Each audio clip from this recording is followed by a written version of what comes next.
आज चाहिँ म तपाईँलाई सुर्तीको पात देखाउँछु। यो चाहिँ हो सुर्तीको पात। यसलाई जब यो हरियो हुन्छ यसलाई कचु भन्छ।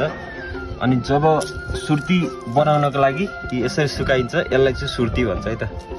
यो चाहिँ सुर्ती हो।